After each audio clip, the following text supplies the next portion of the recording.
You are listening to the Why I Love Disney podcast. In this episode, we discuss the latest Disney news, including the recent price increases for park tickets, annual passes, and private VIP tours. We'll also talk about some upcoming Disney projects we're looking forward to, and get an update on David's Year of Disney Challenge. Are you ready?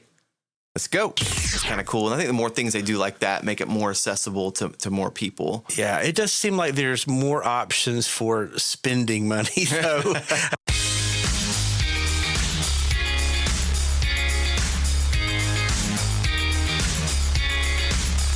Greetings and welcome to another exciting episode of the Why I Love Disney podcast. Here again for another episode this week. David, how's it going? Great, Dustin. How are you doing? Fantastic. Have you had a good week, David? What's been going on? Had a great week. Great week. A lot of busy work, a lot of things to get done, but a great week. Great week. Me as well. Actually, it was my birthday this week. Yes, happy birthday. Thank you so much. The kids and I have a Valentine's birthday. I'm born 15th is my birthday, but around Valentine's weekend every year it's the same. And this year we had the kids. We took all the kids to dinner and to see a movie, and ended up seeing Call of the Wild doesn't come out till next week. So we went and saw Sonic the Hedgehog, right? Which was actually really good. It was not a Disney movie, a little off topic from what we're talking about here, but Jim Carrey was a classic Jim Carrey bad guy, a la kind of The Mask and that kind of thing, and just this eccentric character that does only what he can do. And kids loved it. I loved it. I was very impressed. It wasn't kind of a dud. I kind of expected it to be a little bit dorky, and It was a little oversold to me, but I was very impressed. Now, did they go back and redo animation in that movie when they did the first pictures of his teeth and things like that, and they went back and redid? Is that how did they fix all those things? Are you talking about the hedgehog itself? Right. I think the public didn't like his appearance, and they must have gone back and. I don't know anything about that controversy. Well, you can cut this out then. No. I see. That's interesting. I went in knowing very little about it. Yeah. Other than I'd seen a trailer. Yeah. And when I saw the trailer, I'm like, oh, this has the potential to be a dud and really a miss.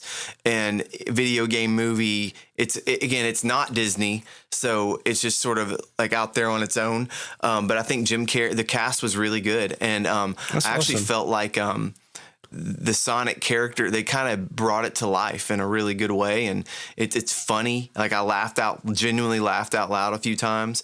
And it's exciting. They set it up for sequels, and if you grew up playing the Sega game, it was quite a good movie. So we had a good time. Birthday weekend there. Yeah. Excited about, we'll talk a little about this later, but excited about Call of the Wild that comes out Friday.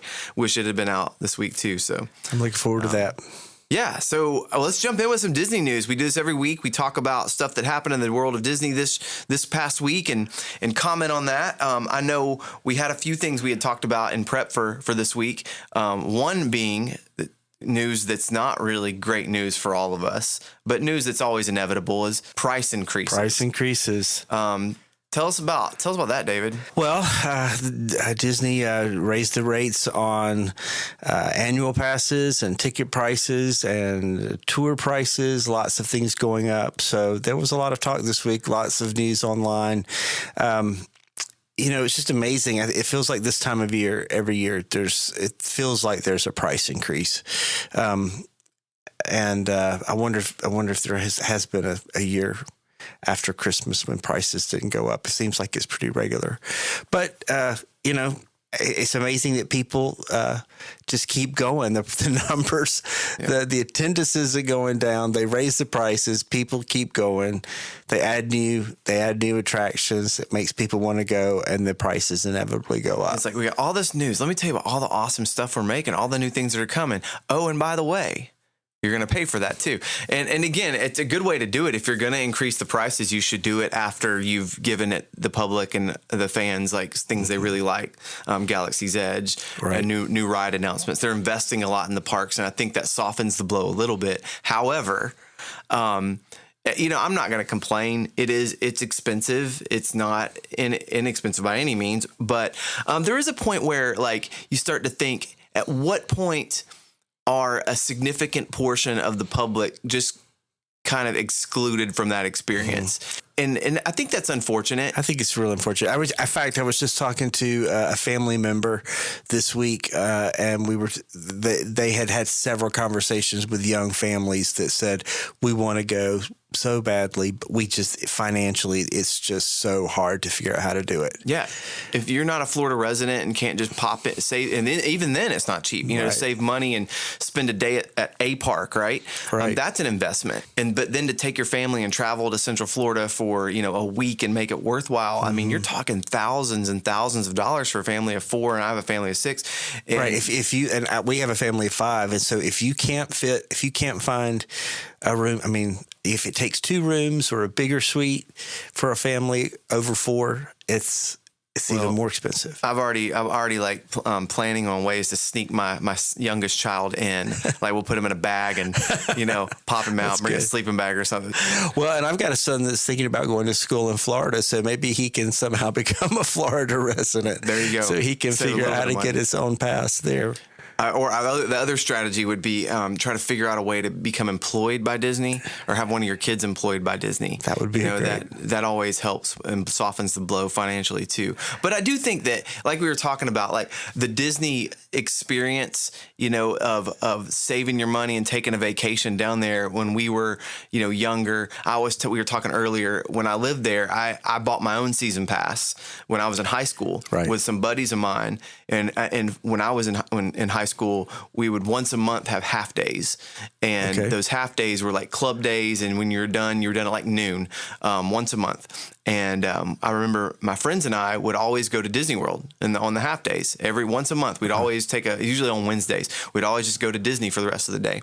And of course, on my own, did Disney by myself all the time. I would just drive down there and in an afternoon when I didn't have work or something and go hang out at Epcot or whatnot. And I remember I paid, I think, $180 for my first season pass. And that was like in the mid to late 90s. And I remember I got the one that had the exclusions for like the big holidays, because I wasn't going to go on the big holidays.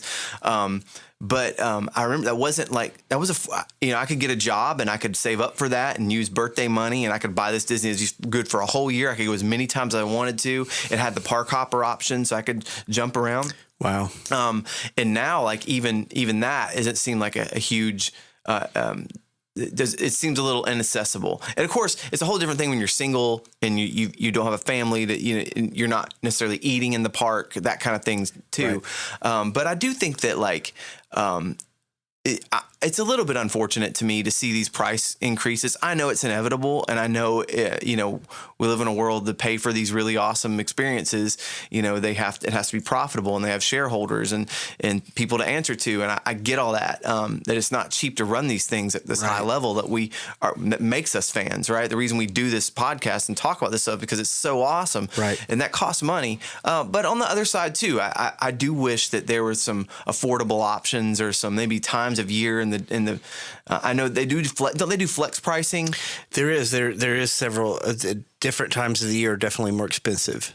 Yeah, the busiest times of the year are more expensive. In fact, I was just reading that this is President's weekend, so that was a very crowded on President's Day. Mm-hmm. Interesting. Anytime there's an extra long weekend, and of course Christmas and New Year's and different holidays, spring breaks, fall breaks, those times of the year are more expensive. Yeah, I know some kids that like their experience with Disney is like a school trip or some sort of educational thing. I know like this past week, I think cheerleading is really big here. It seems like every cheerleading squad from every middle school and every high school is now down in Orlando at Walt Disney World this past week, competing.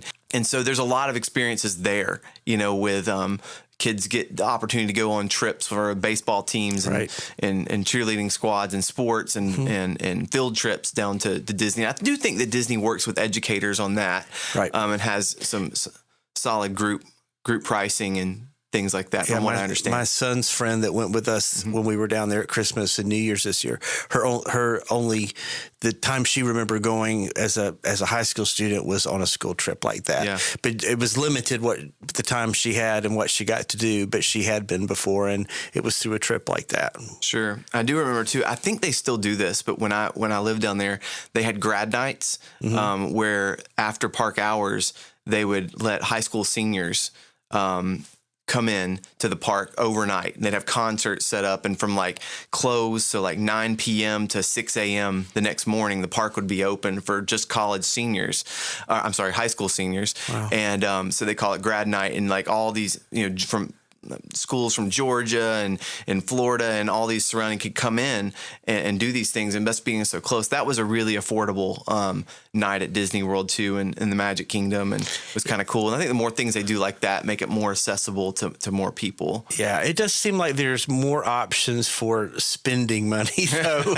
I mean, like, hey, if you want a few extra hours in the park, buy this ticket to this after hours event, and there's a lot more things like that, which you do get the benefits of moving into rides where there are shorter lines, but you've paid anywhere from $100 to $150 extra for a 3-hour pass, or quitting some, like I was just looking at the Villains after hours event that's going on right now. In fact, I watched several things online, the videos where people were reporting, and the crowds looked very small. Like people were just 10-minute lines on rides. And of course they have other events that you can do that are villain related. But most people that I was watching were just trying to ride as many rides as they could in the 3 hours that the park was less crowded. Now we've done some of the extra events like Mickey's Not So Scary and the Mickey's Christmas Party, but they're very well attended when we've been to those. I mean, you get some advantage on the rides, but not like I saw this week watching things about this Villains After Hour. So sometimes it's a few extra dollars. It seems worth it to. But it's spending more money on top of everything you're already spending to get a few extra hours of. Well, I think in some businesses, I was listening to a business podcast, had nothing to do with Disney. Talked about specifically music artists and their artist management, and they were talking about having a price point for every level of fan. Some fans are casual fans and they might spend $5 or $10 on a CD, but some fans will buy anything you make. And having something for everyone, I think, is a really important business strategy. And I think Disney, they definitely have the high end covered. I think they have ways for you to spend money. Yes. I do think that though, that the lower, the entry level is going, the floor is raising. Does that make sense? Mm-hmm. And I'm not sure it's that it's not outpacing kind of the economics of our times. I know things seem to be good right now and the economy is good, but just most people I know, it's not like you can still everybody seems to do what they want to do, right? So if you really want to go to Disney World, you save your money and you can go down there. But I just hope that that Disney keeps in mind that there's a whole generation of people and a large segment of the population that cannot or would love to experience the parks, that maybe need an entry or a price point that makes it more doable for families. Right. And I don't know how you do that, but I was amazed on this last trip how many more tour guides I saw with park guests, the most I'd ever seen. And maybe it was because it was such a crowded time and people that were there that week had invested in, I know they have several of the tours that you can jump to the front of lines. That are fixed prices that are $250, $350 above your park pass ticket, where you can pay extra for a tour guide that puts you straight on all these rides and you move very efficiently. You can do like 3 parks in a day, like a 7-hour time span. But one of the other things they talked about this week is there was a price increase in this VIP special tour where you customize this tour and it's really like $425 to $750 an hour. Wow. And it's 7 hours. Can you have a 100-person group and split that? I think it's up to like 10 people. Okay. So that is one I really hadn't even explored, because that is like so above. There's another side of it too. For some people, let's say someone lived in South Africa and they were gonna take a vacation to Central Florida and do Disney, and you really get like one shot to do it well. Right. I could understand I want to have that. I don't want to go and spend a week there and have to stand in 3-hour lines and be miserable, or have different experience. I want to see as much as possible and not have this be a burden on me physically. And, so I'm willing to spend a little bit more to do it in one shot, mm-hmm. Where maybe our perspective is, having been there a few times, we're like, well, I don't know. That's a lot of money for, but Right. Does that make sense? Yes, I think so. I think if you're wealthy and you can afford it, and you want to maximize your time, I mean, it's a great opportunity. Or if you, a lot of people just don't know enough about the parks. They don't know the attractions, the rides. They need someone to help them customize a plan. We've got one day in the park. We want to do as much as we can. It's a great It's a great service. Absolutely. It's just, and not only for that too, like you get a tour guide if you go to Washington D.C. or to New York to tell you where all the spots are and all the interesting things about the history of things. And Disney's become that now. Right. Like you would want that too, an expert to say, hey, they filmed this here. Hey, the inspiration for this was this place in where you're from, another part of the world. That I think that part of it too would be really interesting. I thought it was very interesting as the price increase came out that in a lot of the Disney advertising of the price increase, that they even mentioned the fact that the price of a ticket was comparable to a Broadway ticket or a sports event ticket that only lasted 2 or 3 hours, where the average person goes to a park for 10 to 15 hours a day. So you're actually getting a better value on your money than to a concert or a Broadway show or a basketball game. Reframe it for you. Yes, it's not quite as expensive. That sounds like me trying to explain it to my wife. Yes. No, really. If you think about it like think about it per hour, per minute. Let's cost effectively look at this. You're getting smart on us. That's fantastic. There are some great guides to figure out how to do Disney less expensive. And I definitely know, like when our kids were smaller, we spent much less on food. We spent much less on the accommodations. There were lots of things, depending on the size of your family and the age of your kids, what you can pull off and ways you can save a whole lot of money. There's a lot of great guides out there for that too. Sure. Well, that's interesting. Price increases happen. Every time seems like there's, and again, we'll call it like news that's not as exciting to us. There's also other things they're announcing that are kind of exciting to us. And a couple of things. First of all, we'll talk about Call of the Wild with Harrison Ford, based on the Jack London novel, comes out this week. And I've seen a few of the trailers, excited for that to come out. I'm super excited about it. Again, it's not really a news event other than this is release week. And you'll have like Harrison Ford showing up on late night shows, and there'll be news on Today Show and things, people talking about this a whole lot more this week. So I'm excited to see kind of the buzz and the press coming out around it. I'm excited to see the movies. I'm excited to see the reviews, and what the critics think of that. And a new movie. And a brand new movie. In a new year. Hopefully next time when we record next week, I'll have seen it and we can talk a little about that too. Super excited about that. There's a few other announcements. I think they're making a live action Rapunzel movie. Yeah, I saw that. Live action Rapunzel. Have they announced cast at all? Did you see? I think it was mainly that they've got producers, they've got writers, and some things like that going on, but they don't have a director yet, so I don't think it's been casted. That's interesting because the story, of course, is way older than Disney, right? It's a classic tale, right? And then, Disney kind of adapted it in Tangled, which was actually a really good animated movie. It's interesting. We've had this conversation before about the live action remakes, whether it's Lion King or Aladdin or now Mulan, that these are all different animals. So with the Lion King, it was shot for shot, just it looks different. Right. Different experience. With Aladdin, it was a more Broadway, different take on it, with some of the same songs, some different ones. Will Smith is definitely a different twist. So a different twist on the same thing. Right. Mulan feels like there's going to be some echoes to the...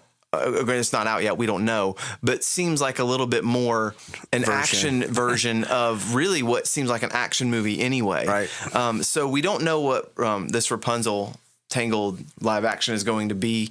If it's going to be, dark and sinister, is it going to be Broadway-esque? Is it going to be, shot for shot, just a live action version of the movie. So I'm interested to see as it comes out. I think we're going to get more of these, not less of them in the future. And so waiting for the live action Frozen. And the information I had seen said that the writer was the same writer wrote the script for The Nutcracker and the Four Realms, and the producers produced Moneyball, Christopher Robin, Cruella. And so, but no director yet. Okay. Another interesting piece of news is that Honey, I Shrunk the Kids is getting a sequel too with Rick Moranis. Yes. Now, question, I was a little confused. Is this a theatrical release or is this a Disney Plus? This is a theatrical release. Okay. Awesome. So brand new Honey, I Shrunk the Kids. How long is it? Do you have any, how long has it been since we had Honey, I Shrunk the Kids? Was it late 80s, early 90s? I would say probably early to mid 90s since we had the last one. You're Googling as we speak. I'm going to Google it because we're going to wonder. But Rick Moranis hasn't done anything in a long time. So he's Honey, I Shrunk the Kids was 1989. 89. Okay. Awesome. And there were sequels after that, but still, yes. This is big news. This is probably going to be this is a huge franchise that was very successful. That's going to get a kind remake. of a reboot. Josh Gad is going to star as Rick Moranis's son, who is grown up, who is also a scientist, and apparently is going to shrink some kids. We're going to shrink some kids. We're going to shrink some more kids. That's what I've heard. Sometimes this early on, the information is not all there, but that's what I heard. And we got some news on the Rogue One spinoff series, Star Wars Rogue One spinoff series for Disney Plus. They are in production or about to start filming, I guess, for that.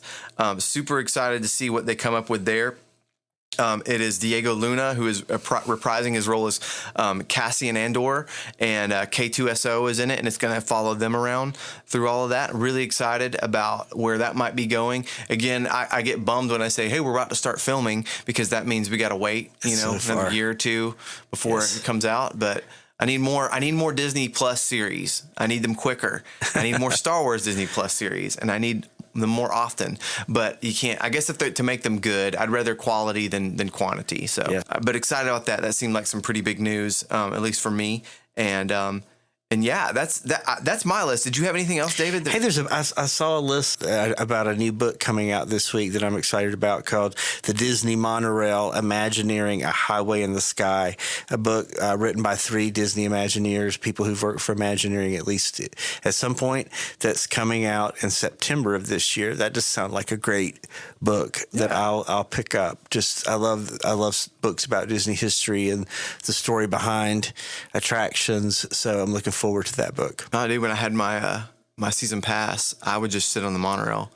It got too hot out. I'm so envious. I cannot even imagine what it was like growing up in high school in Florida. That was a great opportunity. I missed out on. I should have got a job there, but I didn't do that. But I did have the season pass. So. I know. I hope that my son, if he goes to school in Florida, he's not very far from the park. So I hope he'll get to take some of the advantages that you had when he's down there. I highly recommend it. I thought we would, before we kind of close up, there are a couple things we need to talk about. Okay. We're going to get to your Year of Disney Challenge update here in a second. Before we do that, I thought it would be interesting. We usually do this anyway, just kind of in passing, but what we watched this week. Do a little segment on what we watched this week in, not necessarily your Year of Disney Challenge, because that's a specific thing that we're talking about, but if there's something you watched on Disney Plus, something you've been immersed in, some movie you picked up on. Okay. This week with a friend. I thought we would talk about that a little bit. So what did you watch this week? Well, in fact, I watched the Imagineering series with my wife. Okay. This was the second time I've watched it, and it was the first time she's watched it, and it was really great going back, watching it again, and really fun watching it with her, and watching her be amazed by a lot of the stories behind the scenes, and that was really fun. And we also watched Maleficent, Mistress of Evil, which we did not see in the theater. Okay. So we watched that together, which was fun. And then the other thing I watched was part of my Year of Disney. I watched a documentary called The Hand Behind the Mouse, the Iwerks story, which is all about the early years of Disney, kind of where I'm watching the old black and white Mickey shorts from the early 20s and the early 30s right now. So his story is a big part of that. Okay, awesome. And the Imagineering story, we've talked about this for a little bit, but your wife, did she enjoy it? She did. Anything? She actually enjoyed it more than I thought she was going to enjoy it. Okay. Did anything jump out to you this time that you missed last time, or struck you? Or watching it with someone else that no, but I did realize how much of a fan I was, because there's so many times that it's actually emotional. I'll get very it's just emotional to watch some of those successes and to hear them push through some of those stories. It's why I love the history of everything so much. It's so amazing, just amazing. Maleficent. Maleficent was good. Scale of 1 to 10. Give us a rating real quick. We enjoyed it. I would have said like a 6 or 7 out of 10. It was not a bad above movie. average. Yeah. All right. There were some great special effects, and the story. I enjoyed that the story wasn't as predictable as I thought it was going. I don't know that I thought it was going to be predictable, but it went a direction that I didn't expect, and so it was good. But yeah, I enjoyed it. Awesome. It was like it was not my top favorite of all time, but enjoyed it. It was worth the time. Well, in addition, for me this week, I've spent a lot of time on Disney Plus, primarily still binging The Simpsons. My oldest son has gotten in on it too now. So now I was about 3 or 4 seasons in, and then he jumped on. So now we're back at I think we just finished season 1, and the animation gets better in season 2 and 3. But every night we'll knock out 3 or 4 episodes of The Simpsons before bedtime, and we cackle together like little kids. It's a lot of fun. We're really enjoying Homer Simpson. Turn on Disney, look at Disney Plus. It's the trending. Yeah, it's in the trending list. So a lot of people are watching it. Well, it's a lot of content too. It's 30 seasons so far. That is amazing. Counting. I told my son, I was like, we could probably watch this for the next, till you graduate from college and still not get through it. I did watch quite a bit of Gravity Falls. That was one that was really, my children watched, at least, and one of them really watched every episode. Was at that perfect age when that series came out, and it always made me laugh quite a bit. And there were a lot. I knew I'd only seen some of them, so I did watch quite a bit of that when Disney Plus first started. But I haven't tackled The Simpsons yet. Well, but besides that, we had a family movie night the other night, and because it was my birthday, I got to pick the movie. Right. And I'd been trying to get my kids to sit down and watch Willow for a long time. Like, no, we don't. It's just I guess the cover wasn't appealing to them, and they had never heard of it. So it was old, 1987, I think it is. But I'm like, and it's been years. I barely remembered it. I just remembered I really liked it a lot as a kid, and I watched it over and over and over again.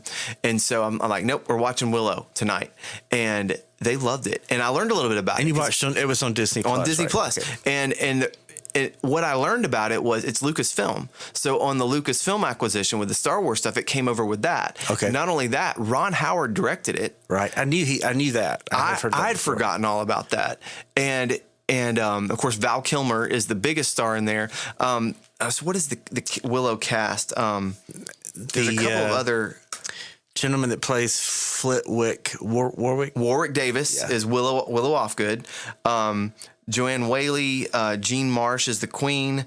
Who is there's one, Kevin Pollak, who is a comedian, a really big actor, played one of the and when he was in the movie, I'm watching him as one of the brownies, one of these little little creatures that are kind of comic relief. I kept seeing, I know that guy. Who is that guy? I had to look him up, but Kevin Pollak is fantastic in that.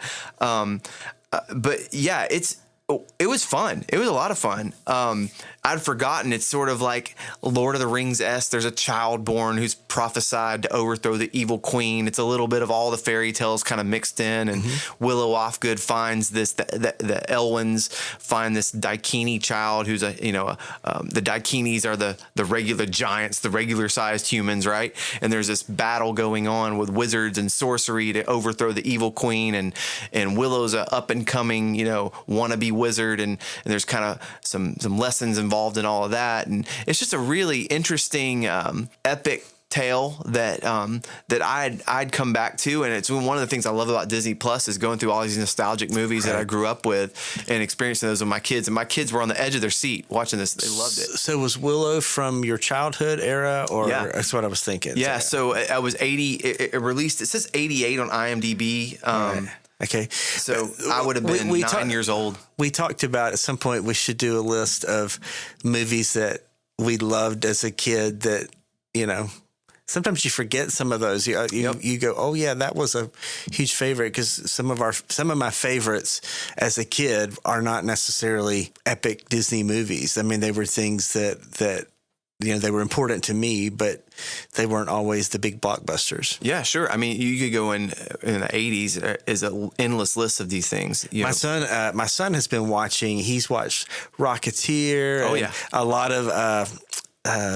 of movies that I know you've mentioned in the past. He's been working his way Flight of the through. Navigator? Yes, Flight of the Navigator. Several of that era, he's been watching all of those and seen them for the first time. And I was like, hey, you should have let me know. Yeah, and I think the 80s were like some of the beginning of the golden age of cinema too, because I think you had the geeks like George Lucas who, in the 60s and 70s, correct me if I'm wrong, this could just be my age bias of when I grew up, but it didn't seem it was more for kids or families. It seems like film was more for adults. Okay. And it felt like to me, even though there were definitely, because it was, to go to the theater, was it a normal thing when you were a kid? We're not that far apart in age. I don't want to. No, but I one of my favorite, if you go back and watch the Disney documentary, Waking Sleeping Beauty, they talk about that in the 70s, there was this, if you were a teenager, you didn't go to a Disney movie. It was that Disney was seen for children, and then there was movies, and there was a bigger divide. I think the family movie had been lost. I don't think until the 80s that really came back as a major thing where people went to family movies again, even if you weren't a family. It was just like a different era came in. Didn't Touchstone Pictures, were they a Disney company? Yes, but that was definitely geared more towards adult content. Well, even still, like the 80s gave us the Goonies. It gave us the Neverending Story. Right. It gave us even Touchstone's Pictures, kind of that 80s kind of iconic teenage movies, that Disney got their toe in the water to. I just felt like, Willow was kind of emblematic of that era of sort of filmmaking that was just, you had Ron Howard and you had Robert Zemeckis and you had Steven Spielberg with the Raiders of the Lost Ark stuff, which is now all absorbed into the Jim Henson with the Muppets even, and the Dark Crystal and those things that were, that was kind of the heyday of Fraggle Rock and some of those things, that some creative people had resources and permission to go do some incredible things in film, and Disney is a big part of that. But I also think that they responded to some competition too that made them better in the future and gave them a huge 90s. The 90s Renaissance was, Aladdin, Lion King, Little Mermaid. That's blockbuster after blockbuster. Once again, that was animation, or the resurgence of animation again too, kind of made that cool. So yeah, we saw Willow. Had a great time with Disney Plus. I've got to go back and watch that. I'll check it out. I wouldn't say like it was fun. You have to take it for what it is. But it's a fun movie. It's just a fun wizard movie, wizard and magic and fighting and sword fighting and medieval looking kind of thing. So yeah, I highly recommend it. So that's our Disney Plus. Do you want to talk a little bit about your Year of Disney Challenge? Do you want? I've been working. I think I did. I've just been working through. I'm reading them. I started it's a book I've read before. I started the book by Neil Gabler. So an autobiography. It's a biography of Disney, and started his book. It's a very long read, but I'm reading because I'm watching the early Mickey Mouse cartoons, and now I'm working my way into the Silly Symphonies, working my way chronologically through all these films. The Neil Gabler book really corresponds to that where I am right now. And I also watched the Iwerks story, which kind of goes along with all the Mickey shorts that I'm watching. He animated. Iwerks was an early animation pioneer that worked with Disney from the beginning. And when Disney lost most of his staff to to that was doing the Oswald. He lost them to his distributor. Iwerks was one of the ones that stayed behind, and he animated the first Mickey Mouse cartoons pretty much by himself, did all the animation on there. And so it's a pretty amazing story as you watch these films to go, this one guy was really the teacher of a lot of the animators that would come and work for Disney in those early years. So it's a great story, and yeah, working my way through. Awesome. Any plans? Where are you going to be this week? You're still in that? There are a lot. It's amazing how many there are. One thing I've definitely, the challenge is I want to watch all this content, but I'm trying to keep up with all the content that I already watched, just the things on Disney Plus, and it's like I'm going to have to let something go. So I already had to go through several of the podcasts and that I listen to, and I'm just like, I can't do any more of these. I can't do both that and watch all this and have a job and be a father and be a husband and eat and sleep. Because I really felt like I watch so much Disney content already. How hard is it going to be? I didn't want to say this, but all these things, but it's growing ears. They're starting to show.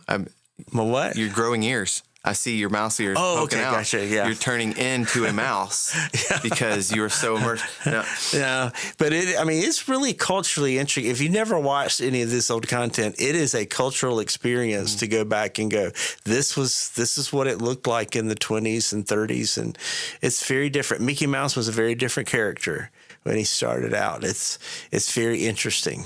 Well, I cannot wait to find out more about this as you get deeper into it. Thanks for keeping us up to date each week. Yeah. So that's it for this week. We are coming back next week. Hopefully talk about Call of the Wild. Hopefully talk about some other things more into your year of Disney. Hopefully our next episode we'll be tackling another list. Hopefully, and talk about some movies. Excited about that. These lists always get us definitely get us talking, get us interested, but also I think spark a little controversy and debate. And I think everybody loves a good list. So we found another one that we found as interesting. You agree with some of it, you don't agree with others, and the way it's compiled is interesting too. So we're going to talk about that in our next episode. But until then, we'd love to hear from you. That's why we love Disney. Why do you love Disney? Let us know. You can contact us at whyilovedisney.com or on Twitter at whyilovedisney1. And please get with us. Let us know. Also, if you're listening on Spotify or Overcast or Apple Podcast, hit the subscribe button, leave a review if that's possible. That would help us out a lot. And let us know what we can do to serve you. Hope you have a great week, and we will talk to you soon. Take care. Goodbye.